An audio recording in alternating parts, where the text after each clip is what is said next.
Hello everyone, today we are going to learn basic SketchUp tutorial how to add scan.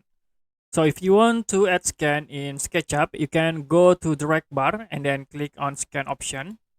As example here, I will draw a rectangle and then use full tools to convert into 3D.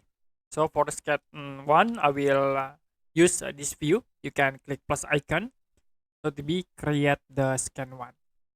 I will change again view, like from the top view, like this. You can click plus icons to create the scan 2.